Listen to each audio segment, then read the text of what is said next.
आज 31 मई 2023 दिन बुधवार है। वेलकम बैक सुप्रभात न्यूज एमपी। चलिए देखते हैं मध्य प्रदेश की छोटी एवं बड़ी खबरों को। कर्मचारियों के लिए बड़ी खबर, महंगाई भत्ते में जल्द होगी वृद्धि। कर्मचारियों को प्रदेश सरकार जल्द बड़ा तोहफा दे सकती है। माना जा रहा है कि जून महीने में उन्हें महत्वपूर्ण लाभ दिया जा सकता है। इसके लिए तैयारी शुरू कर दी गई है। कर्मचारियों के महंगाई भत्ते में 4% का इजाफा किया जाएगा। इसके साथ ही उनके महंगाई भत्ते बढ़कर 42% हो जाएंगे। वर्तमान में 12 लाख से अधिक कर्मचारियों को 38% महंगाई भत्ते का लाभ दिया जा रहा है। मध्य प्रदेश में कर्मचारी लंबे समय से महंगाई भत्ते में वृद्धि की राह देख रहे हैं। 4 महीने का वक्त बीतने के बाद भी कर्मचारियों के महंगाई भत्ते में इजाफा नहीं किया गया। केंद्र सरकार द्वारा मार्च महीने में कर्मचारियों के महंगाई भत्ते को बढ़ाकर 42% किया गया था, जबकि प्रदेश के कर्मचारियों को 38% डीए का लाभ दिया जा रहा है। बिजली समस्या से मिलेगी छुटकारा, शिवराज सरकार का ये ऐप बनेगा उपभोक्ता का सहारा। मध्य प्रदेश के बिजली उपभोक्ता को अब परेशान होने की जरूरत नहीं है। आंधी, बारिश या फिर किसी अन्य कारण से बिजली जाती है तो अब उसे ना तो बिजली विभाग जाकर शिकायत दर्ज करानी है और ना ही बिजली कंपनी के अधिकारियों को फोन लगाना है। उसे बस एक काम करना है, वो ये कि उसे अपने मोबाइल फोन में उपाय ऐप डाउनलोड करना है। मध्य क्षेत्र विद्युत वितरण कंपनी ने उपभोक्ताओं के लिए एक अच्छी सुविधा तैयार की है। ये है उपाय ऐप। अब यदि आंधी, तूफान एवं अन्य कारणों से बिजली जाती है तो विद्युत व्यवधान के निराकरण के लिए उपभोक्ता मध्य क्षेत्र विद्युत वितरण कंपनी के उपाय ऐप की मदद से उसका तत्काल निराकरण करा सकता है।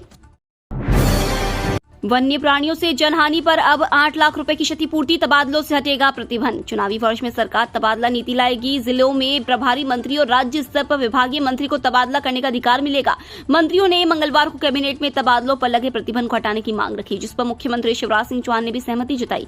वहीं अनुसूचित जाति जनजाति वर्ग के उद्यमियों को 18 लाख रुपए की आर्थिक सहायता उपलब्ध कराने के लिए स्टार्टअप नीति एवं कार्यान्वयन योजना 2022 में संशोधन के प्रस्ताव को कैबिनेट ने स्वीकृति दी। उद्यमियों को 4 चरणों में अधिकतम 72 लाख रुपए की सहायता दी जा सकती है। नेपाल के प्रधानमंत्री 2 जून को करेंगे भगवान महाकाल के दर्शन। विश्व प्रसिद्ध ज्योतिर्लिंग महाकाल मंदिर में 2 जून को नेपाल के प्रधानमंत्री पुष्प कमल दहल प्रचंड अपनी बेटी गंगा के साथ भगवान महाकाल के दर्शन करेंगे। प्रधानमंत्री प्रचंड महाकाल महालोक देखने जाएंगे या नहीं, इसको लेकर संशय है। अधिकारियों का कहना है कि अधिकृत कार्यक्रम आने के बाद ही इसके बारे में कुछ कहा जा सकता है। हालांकि उनके आगमन को लेकर प्रशासनिक तैयारी शुरू हो गई है।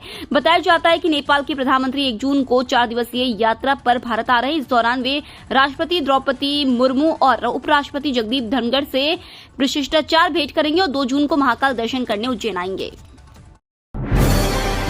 ड्रोन सहित अन्य आधुनिक तकनीक से खेती कर किसान बनेंगे समृद्ध। जिले में किसानों को आधुनिक तकनीक से खेती करने के लिए जागरूक किया जाएगा, जिससे किसान कम समय में ड्रोन सहित अन्य आधुनिक तकनीक अपनाते हुए उन्नत खेती तो करेंगे ही, साथ में वह समृद्ध भी बनेंगे। वहीं मिलेट यानी मोटे अनाज और प्राकृतिक जैविक खेती के जरिए किसान अपनी आय भी बढ़ा सकते हैं। इसके लिए भोपाल सहित अन्य जिलों में कार्यशालाएं आयोजित की जाएंगी। वहीं धान उत्पादक जिलों में पूसा धान और सोयाबीन, उड़द के नए बीज का व्यापक रूप में बुआई में उपयोग करने के साथ ही कृषि में नैनो यूरिया का प्रयोग बढ़ाया जाएगा। इसकी तैयारियों को लेकर कृषि उत्पादन आयुक्त वीरा राणा ने जिले के सभी कलेक्टरों, कृषि विकास अधिकारियों को निर्देश दिए हैं।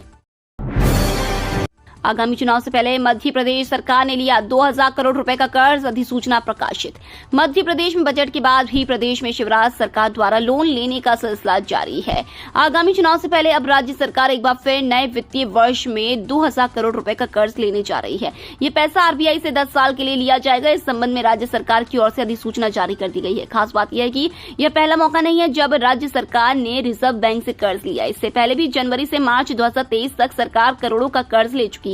हाल ही में मार्च 2023 में ही राज्य सरकार ने 1000 करोड़ का कर्ज लिया था और अब फिर 2000 करोड़ रुपए का बाजार कर्ज से लेने जा रही है। एमपी हाई स्कूल शिक्षक पात्रता परीक्षा के आवेदन की अंतिम तिथि नजदीक, जल्द करे पंजीकरण। मध्य प्रदेश कर्मचारी चयन बोर्ड जल्द ही एमपी हाई स्कूल शिक्षक पात्रता परीक्षा 2023 के लिए ऑनलाइन आवेदन विंडो बंद कर देगा। जिन इच्छुक और योग्य उम्मीदवारों ने अभी तक आवेदन न किया हो वे 1 जून तक आधिकारिक वेबसाइट esb.mp.gov.in पर इन रिक्तियों के लिए आवेदन कर सकते हैं। आवेदन पत्र में बदलाव करने की अंतिम तिथि 6 जून 2023 तक है। चुनाव को लेकर एक्टिव हुई राजनीतिक दल कांग्रेस ने दिल्ली तो बीजेपी ने भोपाल में किया मंथन। दिल्ली में हुई मध्य प्रदेश कांग्रेस नेताओं की बैठक और राहुल गांधी के 150 सीटें जीतने के दावे के बाद प्रदेश में पार्टी अलर्ट मोड पर आ गई है। मीडिया के सामने भले ही प्रदेश के मुख्यमंत्री शिवराज सिंह चौहान, प्रदेश बीजेपी अध्यक्ष विष्णुदत्त शर्मा सहित अनेक नेता राहुल गांधी के दावे को खोखला बता रहे हैं, लेकिन अब पार्टी एमपी में एक्टिव हो गई है। भोपाल में बीजेपी के बड़े नेताओं की बैठक हुई। राजधानी में हुई इस बैठक में केंद्रीय मंत्री ज्योतिरादित्य सिंधिया, नरेंद्र सिंह तोमर, राष्ट्रीय महासचिव कैलाश विजयवर्गीय, प्रदेश बीजेपी अध्यक्ष वी डी शर्मा मौजूद रहे। स्कूली विद्यार्थियों को भाषा संगम में मिलेगा देश की 22 भाषाओं का ज्ञान।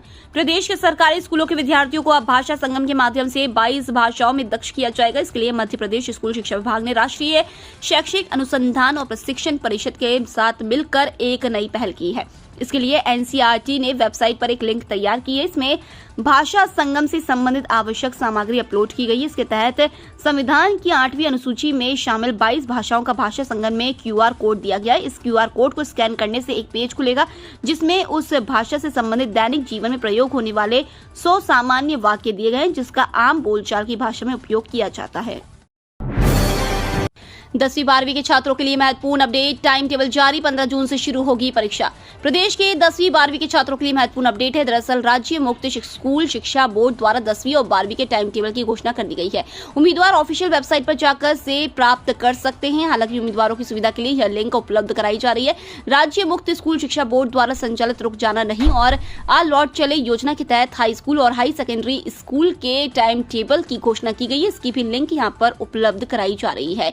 मध्य प्रदेश राज्य मुक्त स्कूल शिक्षा बोर्ड के टाइम टेबल के अनुसार कक्षा 10वीं परीक्षा 15 जून गुरुवार से शुरू होगी और 27 जून दिन मंगलवार को समाप्त होगी, जबकि 12वीं हायर सेकेंडरी स्कूल की वार्षिक परीक्षा 15 जून गुरुवार से शुरू होकर 3 जुलाई सोमवार को समाप्त होगी।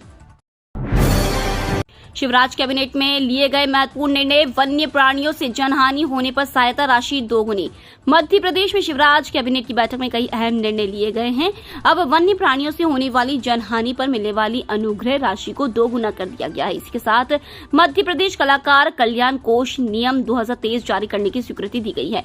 नर्मदा घाटी विकास विभाग को प्राधिकृत करने संबंधी स्वीकृति दी गई है और दमोह में MBBS की 100 सीटों वाले नवीन चिकित्सा महाविद्यालय के लिए स्वीकृति प्रदान की गई है। मेधावी विद्यार्थियों और यूपीएससी में चयनित अभ्यर्थियों का सीएम शिवराज ने किया सम्मान। राजधानी के रविंद्र भवन में मध्य प्रदेश बोर्ड 10वीं व 12वीं की परीक्षा में मेधावी सूची में शामिल विद्यार्थियों को सम्मानित किया गया। कार्यक्रम में सीएम शिवराज ने हायर सेकेंडरी की परीक्षा में स्कूल में टॉप करने वाले विद्यार्थियों को स्कूटी देने की घोषणा की। इसमें लड़के व लड़कियां दोनों शामिल होंगी। इस कार्यक्रम के दौरान सीएम शिवराज ने मेधावी विद्यार्थियों के साथ साथ यूपीएससी में चयनित प्रतिभाओं को भी सम्मानित किया। सीएम शिवराज ने मेधावी विद्यार्थियों और यूपीएससी चयनितों से संवाद भी किया। एमपी में 1,84,000 शिक्षकों को मिलेगी 7वें वेतनमान के एरियर की चौथी किश्त। नवीन शैक्षणिक संवर्ग को 7वें वेतनमान के एरियर की चौथी किश्त का भुगतान करने के आदेश जारी हुए हैं।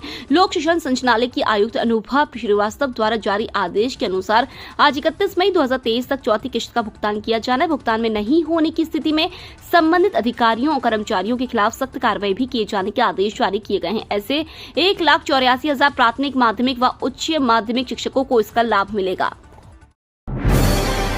सितंबर के बाद से नई व्यवस्था, मध्य प्रदेश के स्टेट हाईवे पर फास्टैग अनिवार्य, नहीं तो 2 गुना टोल। मध्य प्रदेश के स्टेट हाईवे पर भी अब नेशनल हाईवे जैसा नियम लागू होगा। इसके तहत यदि आपके वाहन में फास्टैग नहीं है और कैश पेमेंट कर रहे हैं तो आपको 2 गुना टोल चुकाना पड़ेगा। दरअसल Madhya Pradesh road development corporation अब Indian highway management company limited की गाइडलाइन फॉलो करेगा। अभी राज्य के टोल प्लाजा में फास्टैग के अलावा एक कैश लेन होती है। जिन वाहनों में फास्टैग नहीं है वे यहां कैश पेमेंट कर सकते हैं। फास्टैग और कैश दोनों के लिए अभी एक ही राशि है, लेकिन सितंबर के बाद फास्टैग न होने पर डबल चार्ज लगेगा।